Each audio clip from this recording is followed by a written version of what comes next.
Today, we're digging into a really fascinating topic, the complex and often deeply personal economic decisions that many Latina women face. This is a story about choice, culture, and the journey to financial independence, and it all stems from some really insightful new research. So, where does all this come from? Well, our guide for this is a pilot study by Dr. Ronnie Rodas. He's a social scientist, and his background is actually in criminal justice. But what really drives his work is a deep interest in social, demographic, and human relationship issues, specifically within the Latin community.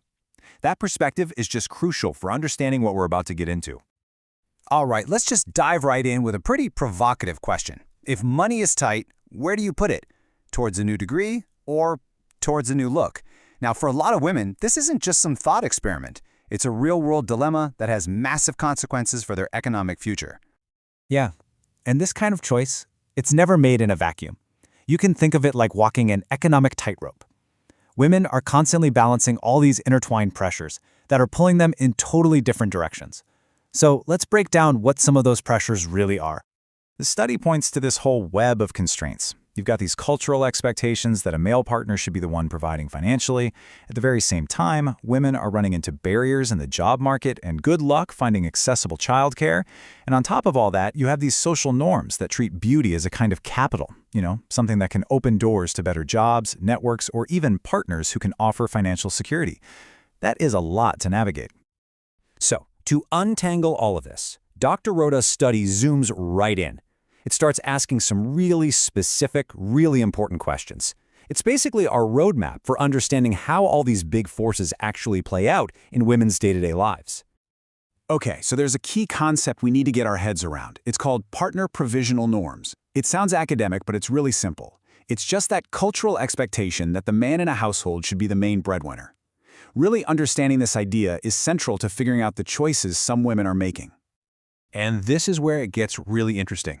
When you look at what themes came up most in the study's interviews, look at those two biggest slices, endorsing that partner provision norm we just talked about, and motherhood. No big surprise there, maybe. But look right behind them.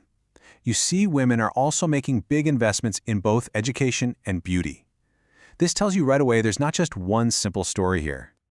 So what is this data actually telling us about the different strategies women are using? Let's dig a little deeper, because the details here paint a much clearer picture of their choices and, just as importantly, the context they're making them in.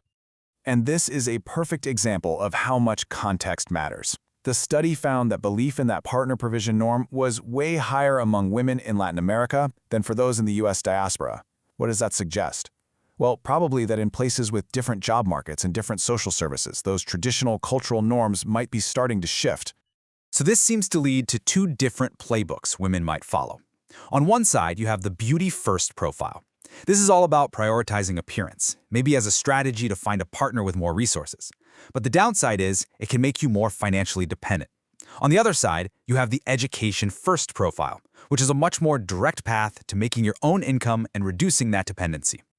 But, and this is so important, it is not always one or the other. The study found that a whole lot of women are doing both. At the same time, they're going after that degree and they're investing in their appearance. Now, this isn't about being indecisive. It's actually a pretty sophisticated dual strategy. It's like hedging your bets, right? You're building your own independent earning power with education while also making the most of your opportunities within a culture where beauty has real value. Okay, so we've got all these insights, we're starting to understand the problem, so what do we actually do about it? Well, the study connects these findings directly to real, actionable steps that can help build pathways for women to have more economic agency.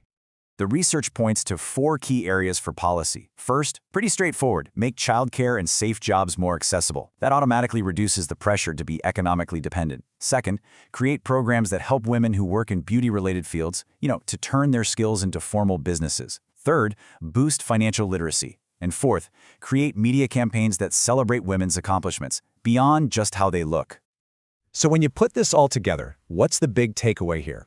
What's the ultimate goal when we talk about forging a better path to economic autonomy for these women?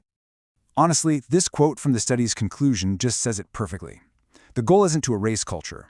It's about finding ways to expand women's freedom and safety within their cultural contexts, honoring every part of who they are. And that really leaves us with a final, really important question to think about. Because this isn't just about individual choices, it's about the systems we all build.